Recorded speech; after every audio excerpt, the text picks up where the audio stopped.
A paz do Senhor, graças a Deus, mais uma oportunidade que Ele nos concede de podermos estar aqui para mais uma lição da Escola Bíblica Dominical, aí de uma série de lições que estamos tratando aí sobre o livro de Jó. E nesse momento nós estaremos aí estudando a lição de número 6, que tem como título A Teologia de Elifaz. Só os pecadores sofrem.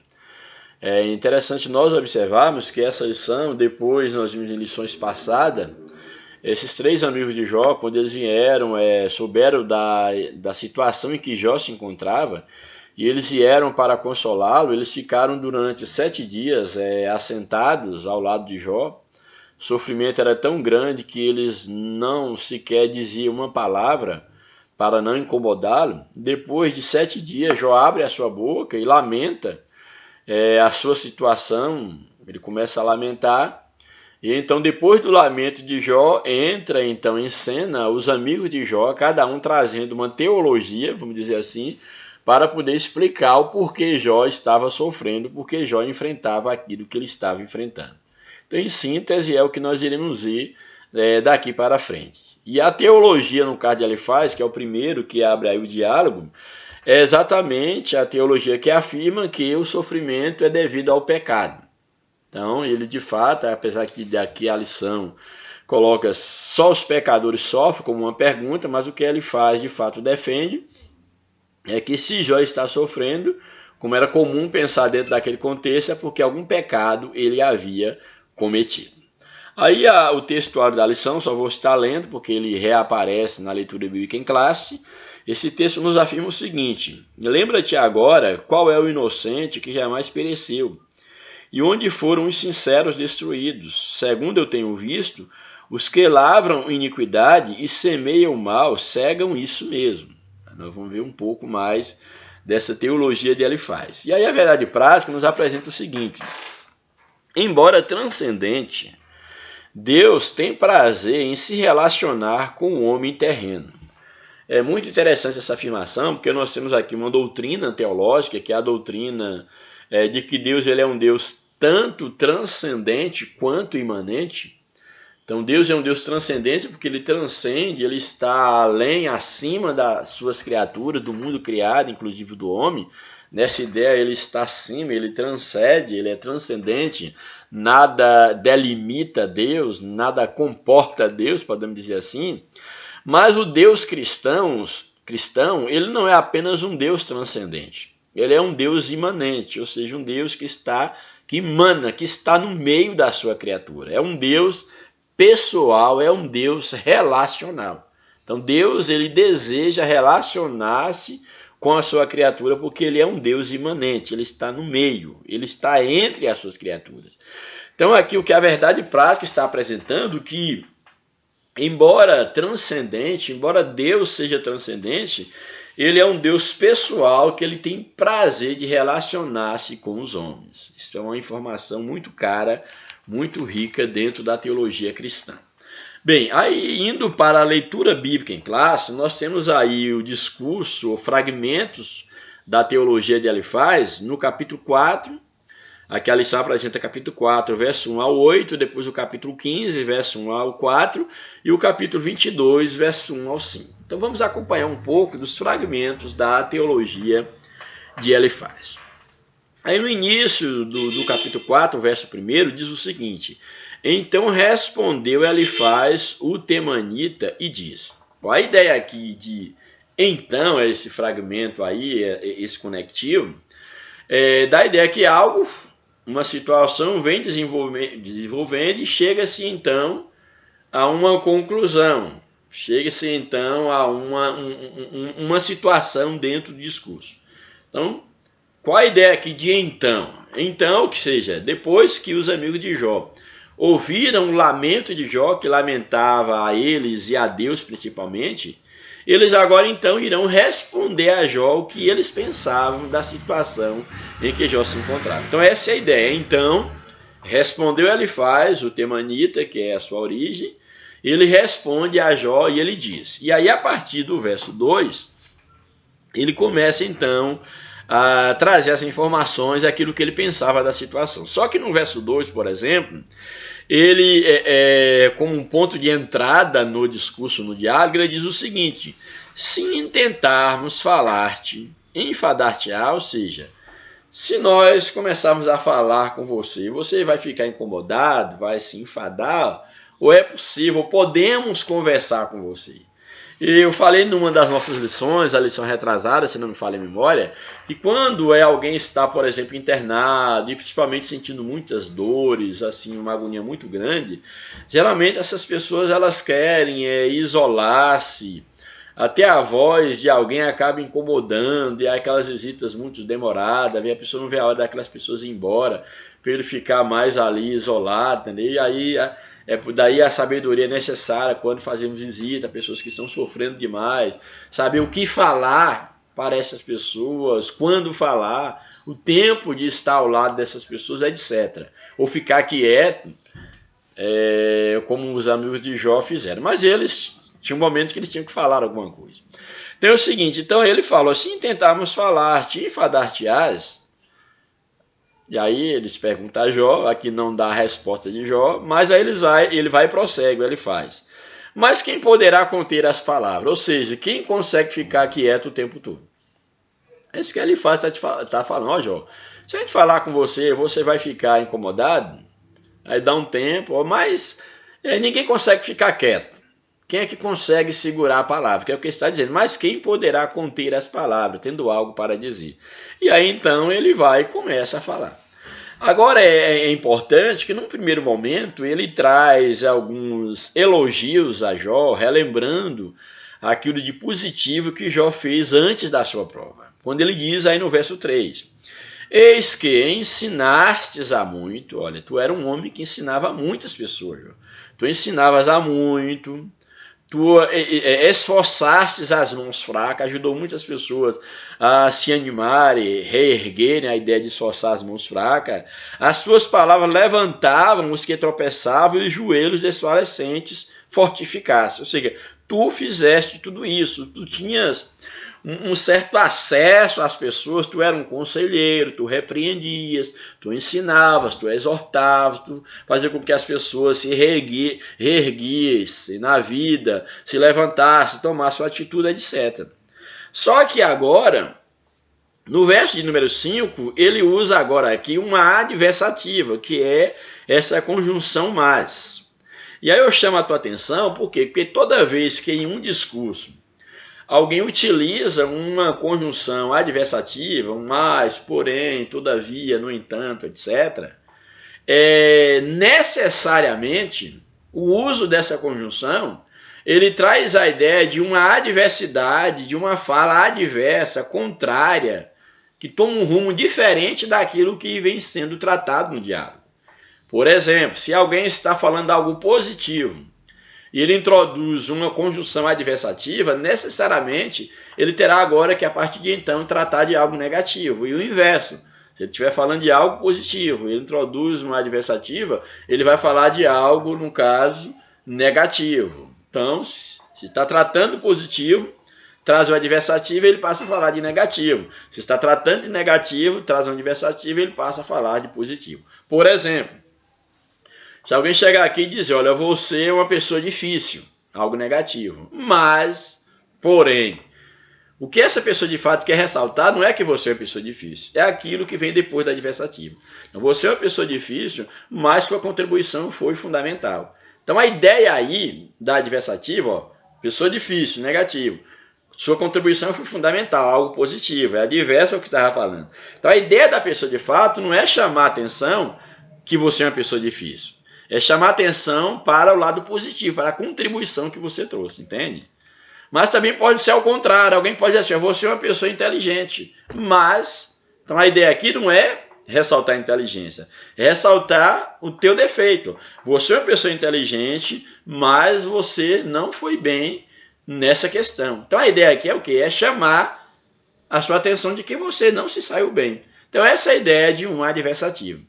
Então, depois de ter aqui elogiado a Jó, de que Jó ensinava a muitos, que, no caso, esforçava as mãos fracas, as palavras de Jó levantavam os que estavam tropeçando, os joelhos desfalecentes, quando eles usam mais, eles de fato querem chamar a atenção de Jó para a situação negativa em que ele se encontrava, e não para aquilo que ele fazia de bom. Aí era só um meio, vamos dizer assim, um pretexto para de fato falar o que eles pensavam. Então, depois do mais, ele diz o seguinte: mas agora a ti te vem. A ti te vem o quê? Pessoas agora vêm falar com ele. Era você que falava antes. Era você que ensinava. As pessoas tinham que te ouvir. Porém, agora é o contrário. É você que tem que ouvir. É você agora que está na situação das pessoas que você ajudava antes. Então, o que ele está dizendo? Olha, mas agora a ti vem e te enfadas. Ou seja, agora quando as pessoas querem o que você precisa ouvir, você não está disposto, você se sente enfadado. Mas agora a ti vem e te enfadas. E tocando a ti, ou seja, agora que te diz respeito, tocando a ti, te perturbas. Ou seja, tu fica perturbado, não está pronto a ouvir.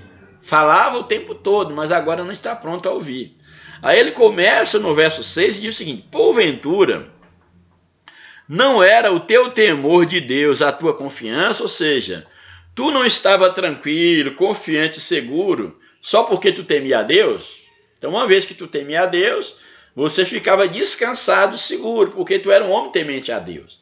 Então, você se estribava no teu temor a Deus, como se isso fosse um teto, fosse uma coluna que te desse sustentação. Então, você estava tranquilo porque você se estribava. A sua confiança estava pelo fato de que você temia a Deus. E você pensava que pelo fato de você temer a Deus, e se isso de fato era verdade, nada te aconteceria. É isso que ele está passando. Olha, não era o teu temor a Deus a tua confiança, a tua esperança. Não era a tua esperança a sinceridade dos teus caminhos. Então, tu tinha esperança de sempre ter uma vida vitoriosa porque tu andavas, tu confiavas na tua sinceridade, vamos dizer assim. Tu confiava na tua sinceridade e isso te dava esperança. Ele começa isso em forma de questionamento. Aí o verso 7, ele começa de fato a acusar Jó e a mostrar a sua teologia para explicar o sofrimento de Jó. Olha o que ele diz no verso 7. Lembra-te agora, refresca a tua memória, começa a refletir. Lembra-te agora, qual é o inocente que jamais pereceu? Lembra bem, você acha que o inocente, alguém que não deve nada, como diz na linguagem atual, que não deve nada do cartório, alguém vai sofrer se ele não deve nada? Então, qual é o inocente que jamais pereceu? Lembra aí, tenta lembrar se já teve alguma pessoa inocente que sofreu. Porque tu está sofrendo. Porém, na história, nem o inocente ele sofreu. Por quê? Porque a ideia aqui do sofrimento, que a teologia dele faz, era a causa do pecado. Só os pecadores sofriam. Então ele está tentando convencer a Jó de que o seu sofrimento era porque ele não era inocente. Ele devia alguma coisa de errado ele tinha feito, e isso justificava o seu sofrimento presente. Essa teologia é isso que ele faz, ele está defendendo. Exatamente isso. Lembra-te agora. Qual é o inocente que jamais pereceu? E onde foram os sinceros destruídos? E onde aqueles que são verdadeiros mesmo, que são sinceros, que são verdadeiros de fato, que são corretos de fato, onde é que eles foram destruídos? Isso nunca aconteceu na história. É o que ele está defendendo na sua teologia. Aí verso 8 ele prossegue. Segundo eu tenho visto, segundo a minha experiência, ele faz dizendo para Jó, segundo a minha experiência, segundo meus anos de vida, e dá a entender que ele era mais velho até do que Jó, quem sabe, quando ele fala segundo o que tenho visto, e num outro contexto, dá até a entender, em um outro contexto, que ele parecia até ser mais velho do que Jó, mas ele diz o seguinte, segundo eu tenho visto, os que lavram, ou seja, aqueles que plantam, que lavram, a ideia de lavrar aqui é lavrar um campo, preparar um campo e plantar alguma coisa. Segundo eu tenho visto, os que lavram iniquidade, que preparam o campo da iniquidade e semeiam o mal, cegam, ou seja, colhem isso mesmo.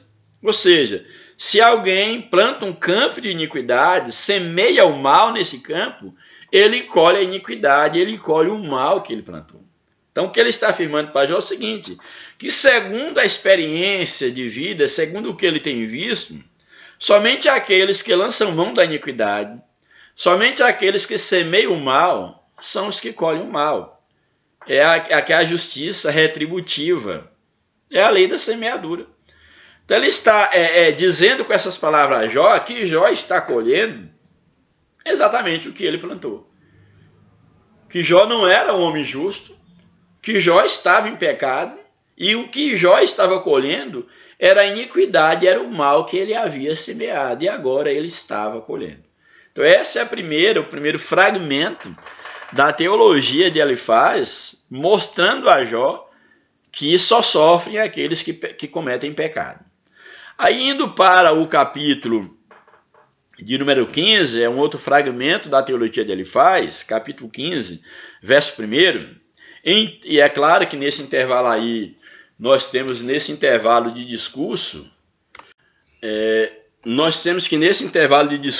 Jó, ele é claro, ele rebateu, ele colocou as suas queixas, e aí, tanto é que aqui nós apresentamos a primeira fala que ele faz aqui no capítulo 4, e agora a gente já está indo para o capítulo 15.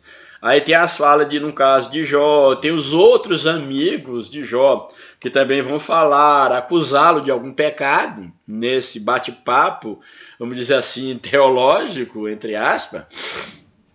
E aí então nós vimos aqui agora que a lição aqui, o foco da lição é trazer o discurso de Elifaz, ele respondendo a Jó. Então ele responde a Jó aqui no capítulo 4, e no capítulo 15 ele responde a Jó novamente, dizendo o seguinte, capítulo 15, verso 1. Então respondeu Elifaz o temanita e disse, porventura, olha a resposta dele a Jó, porventura dará o sábio em resposta ciência de vento? Ou seja, aquele que é sábio, Jó, ele está dizendo, aquele que é sábio, ele vai dar em resposta ciência de vento. O que é a ideia de ciência de vento? É a coisa que não se sustenta. Ou seja, se tu de fato fosse sábio, Jó, como tu ensinavas a muitos, se de fato tu fosse sábio, as tuas respostas não seriam como um vento, sem fundamento, que não são palpáveis. É isso que ele está acusando Jó, de não sábio. Porventura dará ao sábio em resposta ciência de vento, ou seja, ciência sem objeto, sem fundamento, e encherá o seu ventre de vento oriental, ou seja, o sábio, ele vai encher o seu ventre de vento, ou ele tem sabedoria no seu ventre. Ventre aqui entenda como o seu interior, a sua razão, o seu coração. Ele encherá de vento, o seu ventre de vento oriental, aí esse trocadilho. E aí o verso 3, arguindo com palavras que de nada serve, ou seja, ele vai se levantar para discutir, é de discutir, arguindo com palavras que de nada servem e com razões que de nada aproveitam, ou seja, tentando levantar razões que não se justificam racionalmente, que não tem nenhum proveito. Ou seja, ele está dizendo, Jó, a tua sabedoria, o teu discurso, a tua queixa, a tua fala é como um vento. Não tem fundamento, nada aproveita, não se sustenta as tuas razões, as tuas queixas não se sustentam. É isso que ele está dizendo para Jó. Aí o verso 4. E tu tens feito o vão, o temor, e diminuis os rogos diante de Deus. Ou seja, o seu temor a Deus, tu tem sido vão, o seu pretenso temor a Deus. Porque se de fato tu temesses a Deus de fato, e não e tivesse uma vida íntegra de fato, e não pecasse contra Deus, o mal não te sobreviria. Então o seu temor a Deus é vão, diminui os rogos diante de Deus, ou seja, a tua justiça é só uma façada, porque de fato você não teme a Deus, porque se de fato você temesse a Deus, você não cometeria pecado, porque o que você está colhendo é fruto do teu pecado. É isso que ele faz, está colocando para Jó. Aí no capítulo 22, do verso 1 ao 15, vem um outro fragmento também da teologia de Elifaz para Jó. Então, verso 1 do capítulo 22, Então respondeu Elifaz, o temita, e disse, uma nova resposta, diante da réplica de Jó aos seus questionamentos. Verso 2, porventura, o homem será de algum proveito a Deus, ou seja, para que Deus precisa do homem? Você está queixando como se Deus precisasse de você, como se você tivesse um valor diante de Deus. E aí ele vai e questiona, olha, porventura o homem será de algum proveito para Deus? Para que Deus precisa do homem? Antes, a si mesmo, o prudente será proveitoso, ou seja, o prudente, ele é proveitoso para si mesmo. Aquele que tem prudência sabe que se ele tem algum valor é para si mesmo, mas não para Deus. Deus não precisa do homem. E o que eu acho interessante aqui, porque o discurso de Elifaz, assim, no geral, é um discurso lógico, não é um discurso sem fundamento.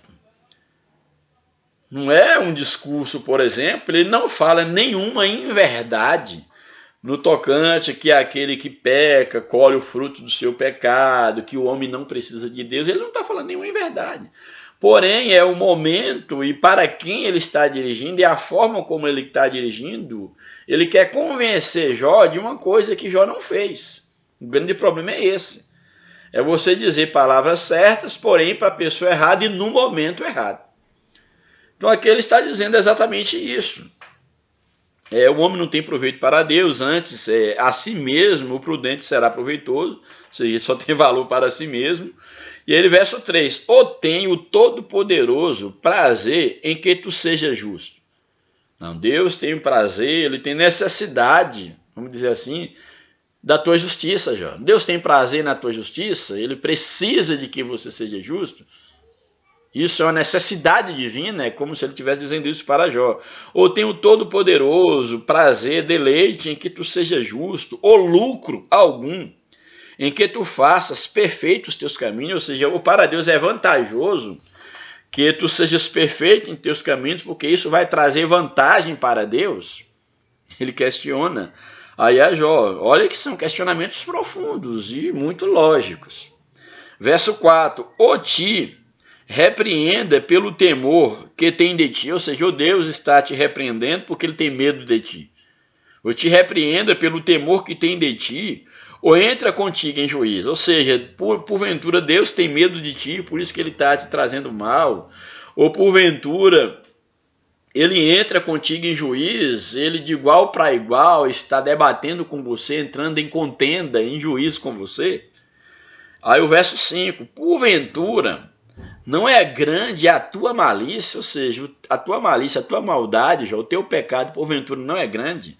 Não é grande a tua malícia e sem termo as suas iniquidades, ou seja, ele está acusando Jó de ser malicioso, de ser mau, e que não há limite para as iniquidades de Jó. Quando ele diz e sem termo, termo é a ideia de limites, e sem termo as tuas iniquidades. Ou seja, ô Jó, porventura, não é grande a tua maldade, a tua malícia, e sem medida, sem termo, as tuas iniquidades? Ou seja, tu és um pecador, e não há limite para o teu pecado, para as tuas iniquidades, e tu quer agora debater com Deus. Tu quer agora reclamar de Deus pela situação em que você está envolvido, e tudo isso é resultado da tua vida de pecado. Então essa é a teologia e ele faz, e essa lição ela nos dá a oportunidade de nós entendermos que, embora a justiça retributiva seja uma lei, inclusive presente nas Escrituras, que aquilo que o homem semear, ele também vai colher, porém nem sempre essa justiça retributiva dá conta de tudo. Ou seja, nem sempre alguém sofre porque necessariamente praticou o mal, porque plantou algo ruim e está colhendo. Nem sempre.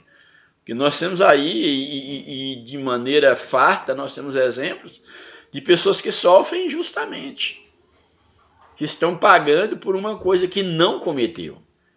Então, nem toda enfermidade, nem todo problema que nós enfrentamos na saúde, na família, nas finanças, nem tudo é resultado, é consequência de pecado. Então, a justiça retributiva ela existe ela é uma doutrina bíblica, podemos dizer assim? Sim. Mas isso não quer dizer que ela cobre todos os casos, ou que em todos os casos seja uma retribuição divina ou a lei da semeadura para aquele que o homem plantou. Não é necessariamente assim que funciona.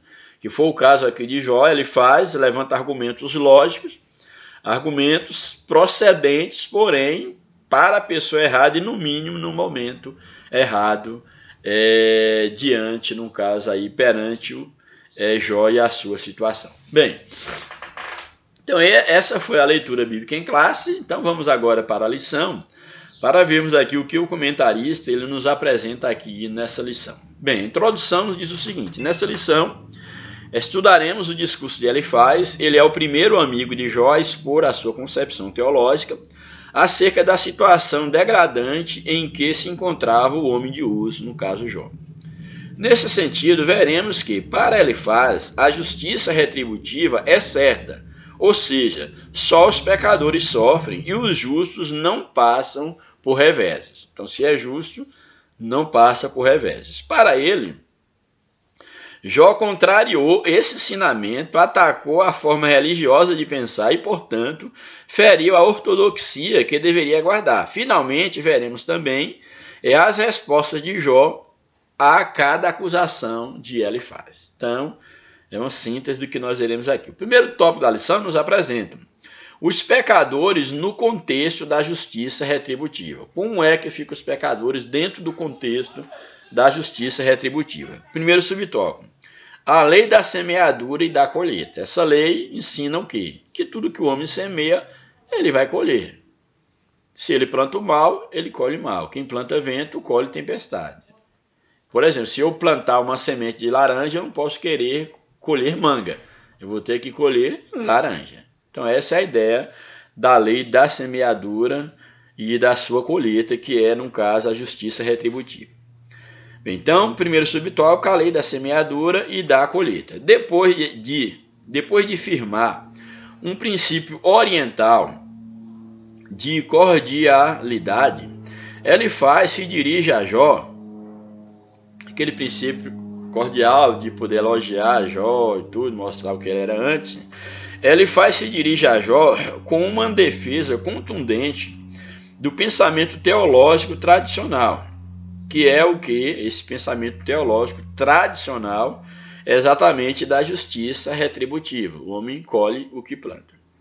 Ele está firmemente convencido de que a lei de causa e efeito é um princípio da ortodoxia teológica que não pode ser contraditado. Ou seja, a lei de causa e efeito, isso não pode ser contraditado. Então, Elifaz está seguindo isso à risca, que todo efeito tem uma causa, só que nem todo sofrimento tem uma causa, tem, mas não necessariamente o pecado. No caso aqui de Jó, o sofrimento de Jó, a causa era a própria mão de Deus sobre ele, que o havia entregado nas mãos de Satanás, e não necessariamente porque ele havia cometido um pecado. Então a lei da semeadura é exatamente essa, entendeu? Que toda causa tem uma consequência.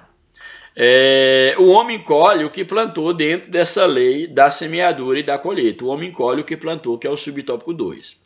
Essa primeira parte de seu discurso compreende os capítulos 4 e 5, a gente viu fragmentos aí, é claro, em que defende que o homem colhe o que plantou. Ali vai defender que o homem colhe o que plantou, segundo a ele um fragmento do que ele diz no capítulo 4, verso 8, e nós já lemos. Segundo eu tenho visto, os que lavram iniquidade e semeiam mal, cegam isso mesmo, aquilo que eles lavraram, do campo que lavraram, a semente que lançaram. Para Elifaz, nós habitamos em um universo moral que exige consequência de nossas ações. A Bíblia mostra esse princípio. Por exemplo, o salmista confirma que Deus é bom e justo e por isso recompensa os bons e pune os justos. Lá, um salmo muito conhecido, o Salmo 1, conhecido de muitos, fala em relação àqueles que andam no caminho dos pecadores, aqueles que sentam na roda dos escarnecedores, quando aí no verso 6, ele vai, num caso, contrapor ao justo que não anda, não se detém no caminho dos pecadores. O verso 6 diz o seguinte: pois o Senhor conhece o caminho dos justos, mas o caminho dos ímpios perecerá. Ou seja, o justo colherá da sua justiça e o ímpio colherá da sua injustiça, que é a ideia aqui de perecer. Então, ele vai trazer, no caso, a Bíblia nos mostra isso, que Deus é bom e justo, ele recompensa os bons e pune os maus, porque aqui fala, por exemplo, nos versos anteriores, fala que bem-aventurado o homem que teme ao Senhor, que não anda no conselho dos ímpios, nem se detém no caminho dos pecadores, prazer está na lei do Senhor, ele será como árvore plantada junto às correntes, haverá uma bênção, no caso, na sua família, no caso, será como árvore plantada junto ao ribeiro, que no devido tempo dá o seu fruto, cujas folhas não murcham, entendeu? Então é toda uma bênção para aquele que teme ao Senhor. O Novo Testamento também atesta esse princípio, porque os olhos do Senhor estão sobre os justos, mas o rosto do Senhor é contra os que fazem males. Tá aí, 1 Pedro 3,12. Portanto, Elifaz defende que o pecado sempre produz consequências, mas que somente os pecadores pagam por isso. O pecado sempre produz consequências, sim, mas muitas das vezes o inocente paga pelo pecado do justo. Há muitos inocentes aí sofrendo por causa do pecado, no caso, o inocente, do pecado do justo não, dos ímpios. Tá, muitos inocentes, muitos justos sofrendo por pecado de injusto. Então isso é algo que existe no mundo. Então é necessário que nós tenhamos cuidado quanto a isso, muito cuidado. Portanto, ele defende que o pecado sempre produz consequências, mas que somente os pecadores é que pagam por isso, pelas consequências do pecado. Sabemos que na prática não é assim. Assim, segundo Elifaz, se Jó estava sofrendo, era porque ele havia pecado. Cabia a Jó, então, assumir a responsabilidade moral de seu pecado. Não tinha outra opção, ele tinha que assumir a responsabilidade pelo seu pecado para que aquele mal fosse retirado. Quantos são os que fazem acusações precipitadas quando alguém passa por momentos delicados na vida? Quantos não existem? Não, fulano está assim, ele deve ter cometido alguma coisa errada. Por isso que ele está com aquela enfermidade, por isso que ele está passando dificuldade na vida financeira, na família, alguma coisa ele aprontou. Quantos não fazem isso? Não tem essa teologia que ele faz. Ao julgar precipitadamente, muitos cometem injustiça e esquecem de que Deus é quem pode e ver todo o lado da questão. Deus é o único que pode e que vê todo o lado da questão. Daí termos cuidado e não julgarmos ninguém, e não sermos precipitados com o nosso julgamento. Ao subtópico 3, a queixa de Jó. Em sua defesa, Jó se contrapõe à teologia de Elifaz. Essa teologia era a base de como se imaginava o universo governado por uma lei moral de causa e efeito. E Jó vai contrapor a essa teologia. Há uma recompensa para os bons e uma punição para os maus, segundo essa teologia, essa lei. Elifaz não estava de todo errado, não estava de todo errado. Há uma recompensa, sim, para os maus e uma bênção para os bons, sim, mas há um tempo para todas as coisas. Elifaz não estava de todo errado, mas equivocou-se quando pensava que esse pressuposto era o único existente. Só existe isso, só sofre quem peca. Isso não é o único pressuposto. Há muitos que sofrem injustamente, mas Deus, ele é um justo juízo. E Deus não tomará o culpado por inocente, nem o inocente por culpado. Então, esse não era o único fato do sofrimento, ele se equivocava nesse sentido, Elifaz. Tratava-se de parte da verdade, mas não de toda. Sua teologia não se aplicava no caso de Jó. Era correta, mas não se aplicava no caso de Jó. O patriarca não aceita a tese de Elifaz e por isso sente-se alienado de Deus, afastado de Deus, não pertencente, afastado de Deus, alienado de si mesmo e de seus amigos. Isso leva Jó a se queixar de Deus. Jó se queixa de Deus e ele se queixa pela sua atual situação e uma queixa fundamentada ainda nos antigos pressupostos teológicos. Ele era justo, não estava em pecado, portanto não merecia sofrer. Então Jó, ao se queixar de Deus, ele se queixa com base nos pressupostos teológicos levantados por Elifaz, inclusive, e pela tradição, e era o que ele também conhecia dentro daquele contexto, que só sofria quem cometesse um erro. Então Jó, ele viu que ele olhava para a sua vida, ele não via nenhum pecado, então ele começou a se queixar. Não, o que Elifaz fala está correto, só que eu não pratiquei nenhum pecado. Então, como não pratiquei, eu tenho que me queixar de Deus. Eu tenho que me queixar, porque pelos meus pressupostos teológicos, eu deveria ter cometido algum pecado para estar sofrendo o que eu estou sofrendo, mas eu sou justo, eu não cometi nenhum pecado. Então, por que eu estou sofrendo dessa forma? E ele vai se queixa de Deus. Aí, Jó, capítulo de número...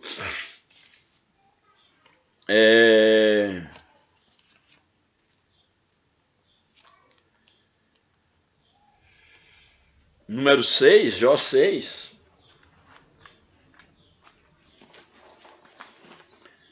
Capítulo 6 do livro de Jó. Versículo 1 ao 13, por exemplo. Não vou necessariamente ler tudo.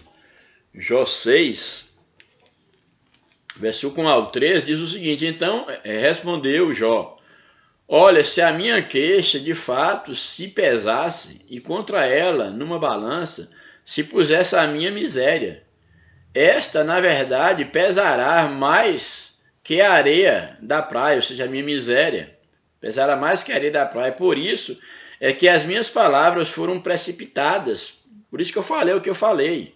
Ao verso 4, porque as flechas do Todo-Poderoso, ou seja, de Deus, ele está se queixando de Deus, porque as flechas do Todo-Poderoso estão em mim cravadas, e o meu espírito serve de veneno delas, sorve do veneno delas. Os terrores de Deus se arregimentaram contra mim. Zurrará o jumento montês junto à relva. Ele começa a falar exatamente: quem dera que se cumprisse o meu pedido e que Deus me concedesse o que eu anelo. Ele começa a se queixar de Deus pela situação em que ele está vivendo. Aí ele, no verso 13, não, jamais haverá socorro para mim, foram afastados de mim os meus recursos. Ele se sente abandonado, ele se queixa de Deus. Também Jó, além de se queixar de Deus, isso leva Jó também, num caso aqui como contexto de a queixar de Deus, e ele em seguida ele vai se queixar não agora de Deus, mas vai se queixar para Deus, se queixar a Deus aí no capítulo 7, verso 11 ao 21, por isso não reprimirei a minha boca, ou seja, vou falar para Deus mesmo. Eu queixei de Deus e agora vou queixar a Deus, vou falar a Deus. Por isso não reprimirei a minha boca, senão ficarei calado. Falarei na angústia do meu espírito, queixar-me-ei na amargura da minha alma. Acaso sou eu o mar, ou algum monstro marinho, para que me imponhas guarda? Então ele começa a se queixar a Deus, mostrando de fato a sua situação. Verso 21. Porque não perdoas a minha transgressão e não retiras a minha iniquidade, se é que eu tenho? Pois agora me deitarei no pó, e se me busca, já não serei. Jó, ele se queixa a Deus da situação em que ele se encontrava. Então Jó, ele rebate aí o discurso de Elifaz e ele se queixa a Deus da sua situação. Louvado seja o nome do Senhor. Então, em seguida, Jó se queixa a Deus, desejando abrir uma porta de diálogo com o Altíssimo. Ele não quer explicações baseadas em teorias teológicas,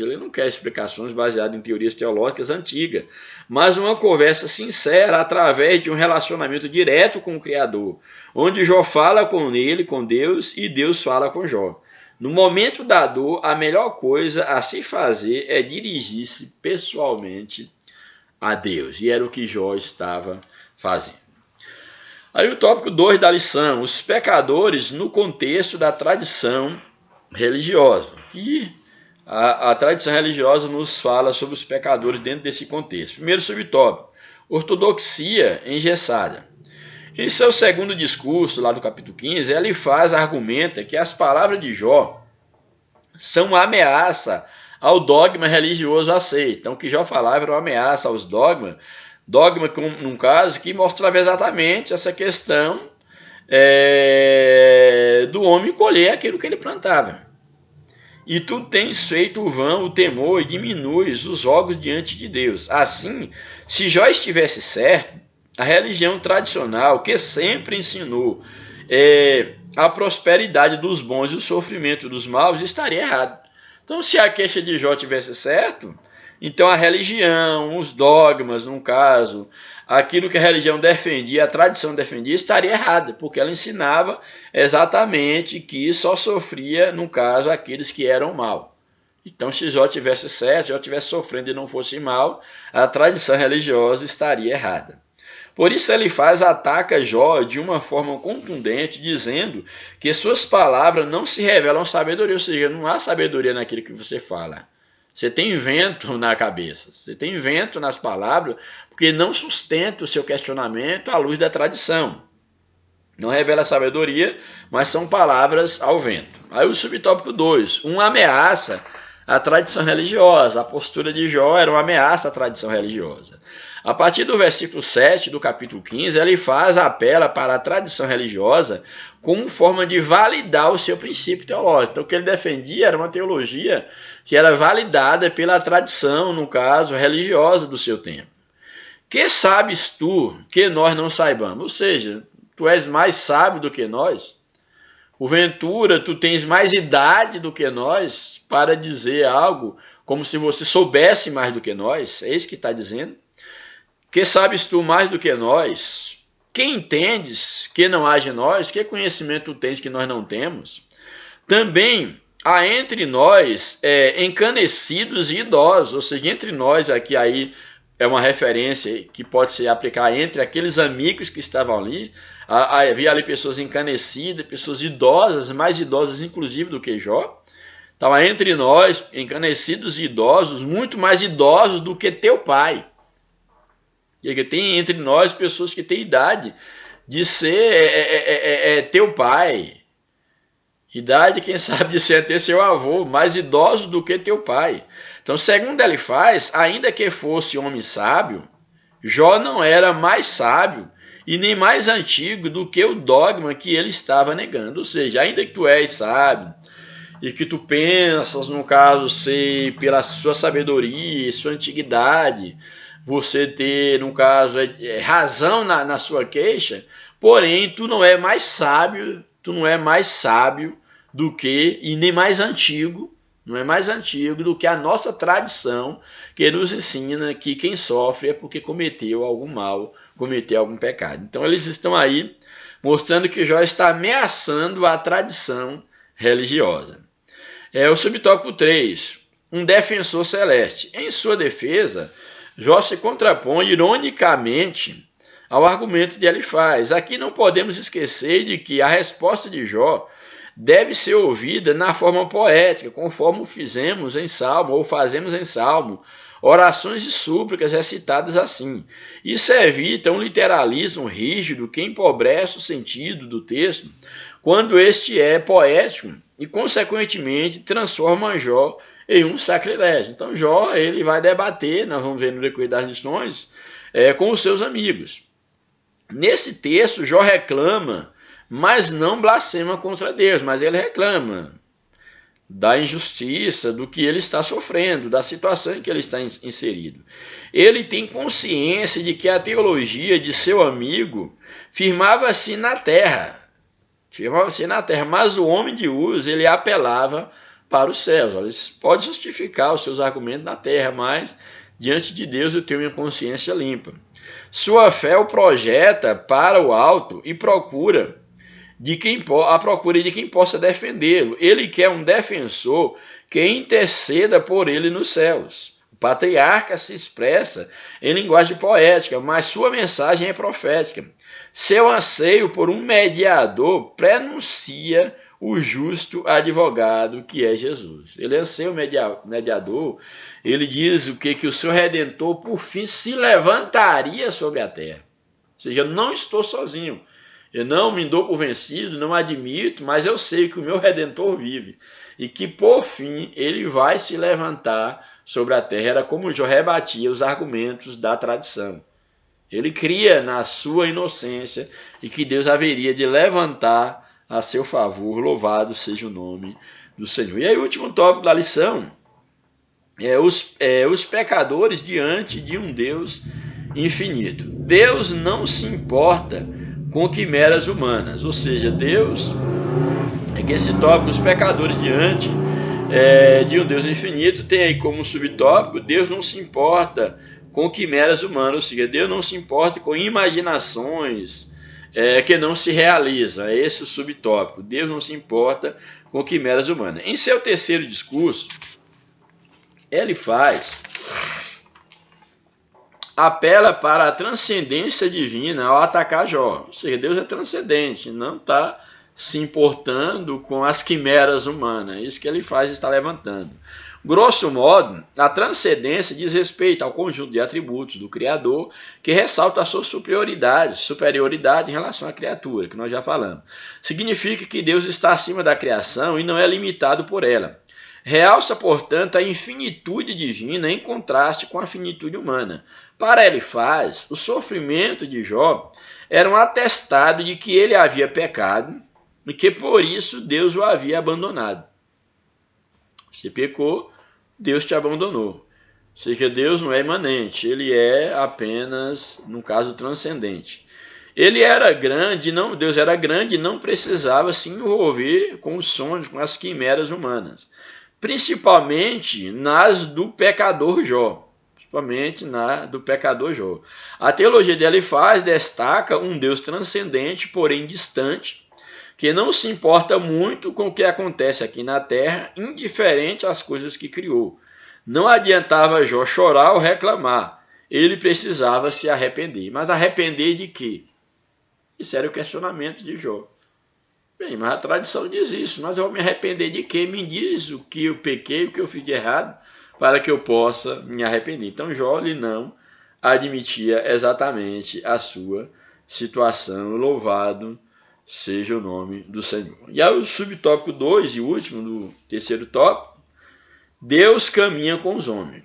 Nessa parte da poesia, Jó expõe seus argumentos de forma mais clara, aí no capítulo 23 até o capítulo 24, verso 25. Ele demonstra que nunca negou a transcendência de Deus, como ele faz, quer dar a entender, como se Jó não reconhecesse a soberania, a transcendência de Deus. Ele reconhece que Deus é excelso e pode fazer o que intenta. Aí no capítulo 23, verso 13. Mas se ele está contra alguém, quem então o desviará? O que a sua alma quiser, isso ele fará. Jó não tinha dúvida disso. Ou seja, não ignorava a transcendência, a soberania divina. Todavia, esse é apenas um lado da história. Jó estava consciente que esse Deus, embora grande, também caminha com os homens. Isso aqui é muito interessante. Jó capítulo 23, verso de número 10. Jó 23, o verso 10. Glória a Deus. 23, 10 nos diz: mas ele sabe o meu caminho. Se ele me provasse, sairia eu como um ouro. Ou seja, olha, mas Deus conhece o meu caminho. Ele anda comigo, ele me acompanha, e se de fato ele me provar, ele vai ver que eu saio. Aqui acho bem interessante essa expressão. Aí o verso, deixa eu retomar aqui, o verso 10 do capítulo 23. Mas ele sabe, ou seja, ele conhece o meu caminho. A ideia de saber é que ele conhece, ele estava presente na caminhada, é isso que Jó quer dizer. Ele sabe, a ideia de ele estar presente no meu caminho, mas ele sabe o meu caminho. E se ele me provasse, ele me sondasse, me analisasse, me provasse, sairia eu como o ouro. Ou seja, eu não tenho cometido pecado. Essa era a consciência de Jó. Então Jó estava consciente que esse Deus, embora grande, também caminhava com os homens. A ideia no texto hebraico é que Jó passa a ficar cada vez mais seguro e consciente, não apenas de seu caminhar com Deus, mas do caminhar de Deus com ele. Ele tem certeza disso. É exatamente isto. Não devemos temer mais em ficar diante de Deus, pois o andar com ele é reto. Em Cristo Jesus, Deus caminha com os homens, sendo o Altíssimo transcendente, envolve-se com os seres humanos nos diversos detalhes da sua vida. Então Jó ele sabia muito bem que Deus era um Deus soberano, um Deus transcendente, mas que Deus andava com ele, Deus se envolvia também com os seus passos, e Deus conhecia muito bem quem ele era. E Jó não tinha dúvida disso.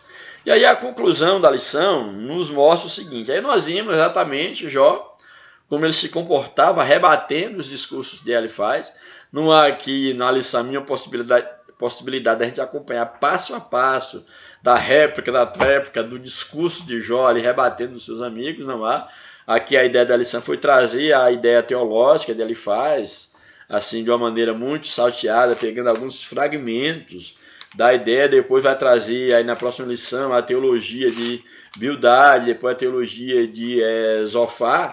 Então a ideia da lição é mostrar a teologia de cada um desses amigos de Jó e não assim um espaço, não há um tempo para nós determos, né, no diálogo em si entre Jó e o Jó, o momento de Jó rebater cada uma dessas afirmações dos seus amigos. Então é só apresentar. Então a teologia de Elifaz aqui apresentada, exatamente mostrando que só sofrem aqueles que cometem pecado de acordo ali à tradição religiosa, vamos dizer assim, do passado. A conclusão da lição. Estudamos o pensamento teológico de Elifaz, um dos amigos de Jó. Para ele, só os maus sofriam os infortúnios da vida. Ele estava convencido de que, ao se negar a reconhecer de que estava em pecado, Jó depunha contra a religião, uma vez que ele não admitia, ele estava indo em contra a tradição. Jó depunha contra a religião tradicional, que sempre associou as desgraças ao cometimento de algum pecado. Para ele, Jó estava abandonado por Deus, e isso era uma prova irrefutável de que ele havia pecado. Uma vez que Deus abandonava o homem, dentro desse conceito, se o homem cometesse pecado, Deus abandonaria o homem. Jó o contrapôs e defendeu sua integridade e comunhão diante de Deus. E Jó se levanta e defende, olha, se Deus me provar, me colocar à prova, ele verá que eu sairei mais puro do que o ouro. Louvado seja Deus. Então, tivemos aí a teologia aí de Elifaz e vimos aí ensinamentos que nos mostra, nos leva a ter cuidado, a não querer aplicar a justiça retributiva como se tudo que as pessoas passassem fosse consequência dos seus atos. Nem sempre é assim. É claro que quem planta o mal colhe o mal, sem dúvida. É a lei da semeadura. Mas às vezes existem pessoas que estão participando do mal que ela não plantou, que outros plantaram, mas que infelizmente o mundo foi entregue aos homens e os homens, como vivem em sociedade, eles experimentam as benesses, mas também os sofrimentos, tanto que eles praticam quanto os seus semelhantes praticam. Mas que Deus nos ajude e Deus nos abençoe, que nós possamos entender, acima de tudo, que a nossa vida deve estar no controle de Deus. E se de fato a nossa vida estiver nas mãos de Deus, mesmo não entendendo, mesmo queixando a Deus e de Deus, nós temos que também descansar de que Deus ele está aí e que há um propósito divino em tudo aquilo que acontece e que todas as coisas, já parece um jargão, elas contribuem linkadas umas às outras, elas contribuem em algum aspecto para o bem daqueles que amam a Deus. Há uma lógica naquilo que acontece na vida dos servos de Deus, mesmo que não entendamos essa lógica, como era o caso de Jó.